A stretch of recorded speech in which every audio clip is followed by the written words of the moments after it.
Welcome to the Positive Impact Podcast, where we dive into the world of movers, shakers, and changemakers, creating a positive impact on the world. This is your host, Alexandra Black-Pollock, and together we're going to tackle real issues, discovering how we can make the world a better place.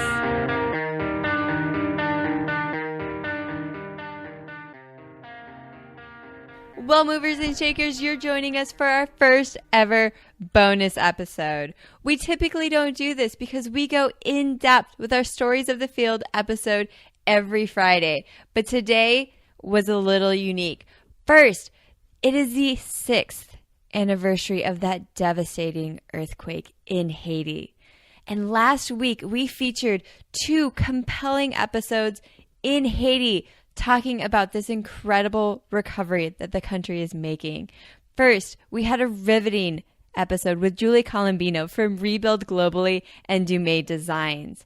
Following that, we connected with craftswoman Andremene Jean in Haiti, hearing about how this dignified employment has not only helped her become a leader in her community, but she's built a home and she's now sending not only her children to school, but others in her family as well.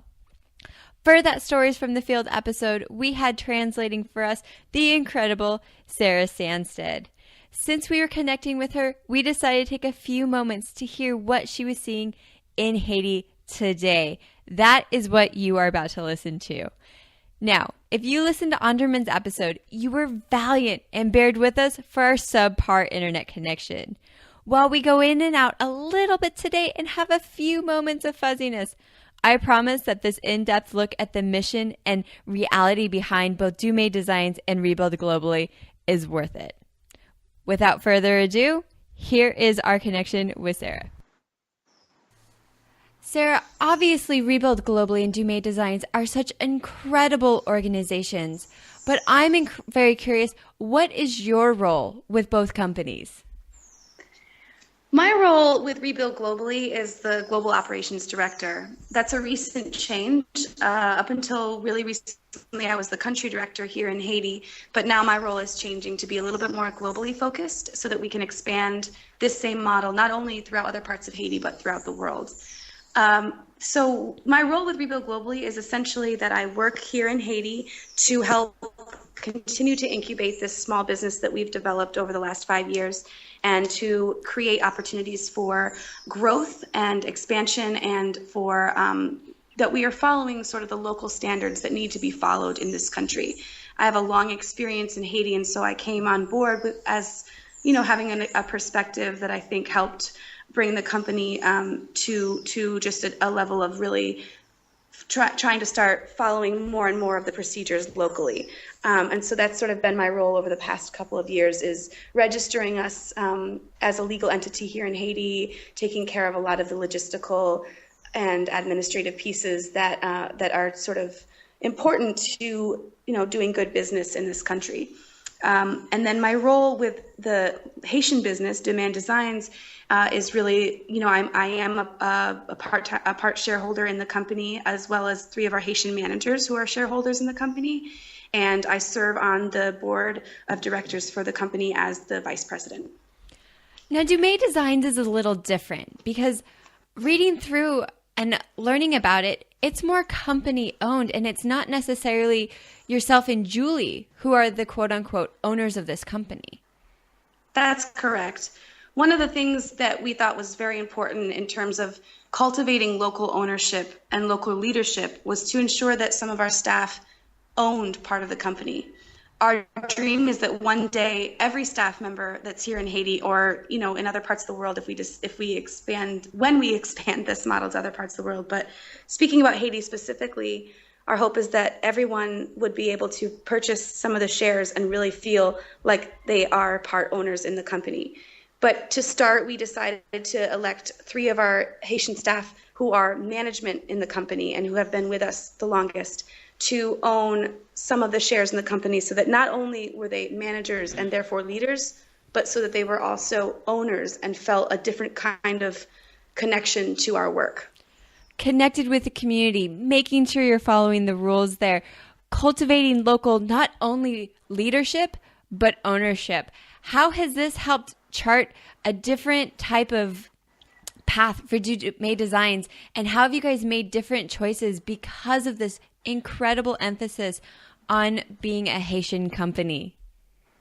It's a really great question because I've done a lot of work in this country with other organizations and companies and seen incredible work done. But what I think sets Dumais Designs apart really is the fact that we are so committed to developing a middle class. We really believe that in Haiti, if you follow the standards that are set before you and you're respectful of the rules, then you do good business and therefore can help really generate a middle class that is actually missing in this country. We believe that by creating local owners who pay their taxes, who follow the rules, who are really law-abiding citizens in every sense of the word, not only are we being respectful of the local economy, but we're helping to develop a class of people who can really not just survive on a day-to-day wage, but can thrive in their families and in their communities. Wow. Now, if that's not a mission statement, I don't know what is. Absolutely incredible.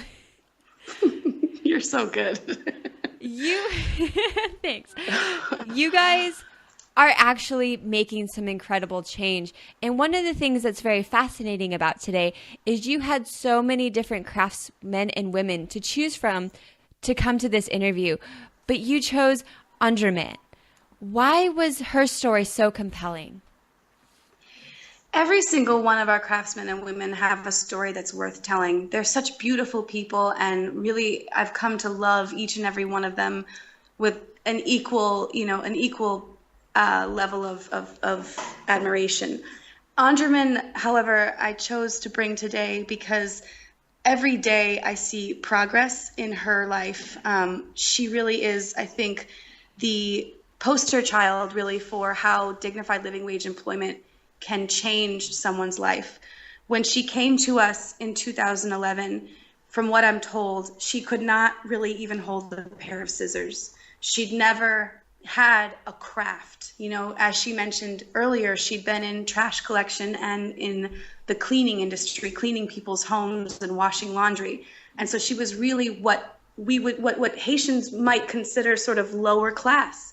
And we've really, seen her blossom in a way that is extremely powerful. It keeps me going every day. People like Andremene make me so proud of what we're doing at Rebuild Globally and Dumais Designs, because while she still lives in a pretty, vulnerable community, she's a leader in her community now because she owns a home. She sends her children to school. She doesn't have to ask for charity. When I see people in Haiti who are still suffering and still, begging on the side of the road for money or food, I often think to myself, that could have been Andremene if she hadn't found a job that paid her a dignified living wage and that gave her the chance that she deserved to pull herself out of her situation. Just last month, Andremene told us she might not be able to make it to our Christmas party because she had heard some gunfire in her community. It's been a little bit of a tumultuous time lately, especially in her neighborhood because of the elections that have been going on. And so we were not expecting to see her show up. But instead, 2 hours late, she showed up in her most beautiful dress with her son, smiling ear to ear, immediately ran into the workshop, started dancing to the music we were playing, grabbed a piece of pizza, grabbed a glass of sparkling grape juice, and just was filled with such extreme joy. And for me, that kind of juxtaposition of her sitting at home fearful of gunfire rather than coming to this joyous event, but making that commitment to coming, shows something I think really, really powerful about her spirit and about what dignified living wage employment has done for her. I love that you're touching on the spirit and the drive, because when we connected with Julie, her most resounding point was the strength of the Haitian people, especially after such a devastating event. When we talked with Andremene about the recovery, she said that yes, some people have found hope, but so many, especially in her community, have not. How has what you've seen differed from what she has been seeing in her communities? Well, Andremene's absolutely correct that there are many people that are still stuck in the vicious cycle of poverty in Haiti. Poverty has not gone away. It's been a vicious cycle since, for a very long time, and the recovery efforts have certainly helped with the immediate damage of the earthquake. But poverty is a cycle that takes much more intensive effort to really address.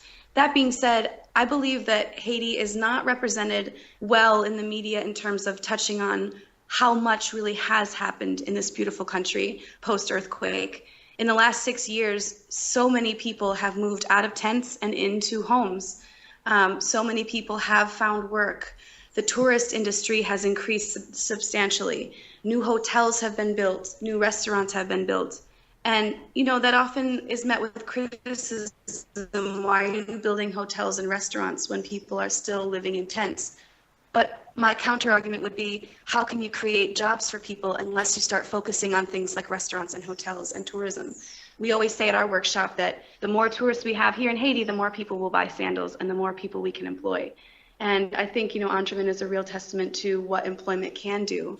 And so while we still have a really long way to go, I think people's work, the work of NGOs, of nonprofits, of businesses, of social, but particularly of social enterprises, really needs to be acknowledged, because Haiti's a very difficult place to do business. It's a very difficult place to get things accomplished. And yet I think despite challenges, we really have come a long way since the earthquake, and people really have bounced back with incredible tenacity.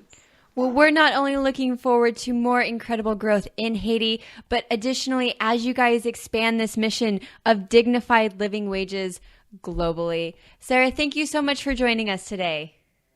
Thank you. It's been my pleasure. I hope you enjoyed today's episode as a refreshing take on not only what dignified employment can be, but really empowering impoverished communities to succeed and create thriving communities. If you're just joining us for this first episode, I would love to invite you to hear Julie Colombino's feature episode talking about the vision behind this company. You can find that at positiveimpactpodcast.com/rebuild globally. To hear Andremene's story, join us at positiveimpactpodcast.com/storiesfromthefield/rebuild globally. Until next time, keep doing your part to make the world a better place.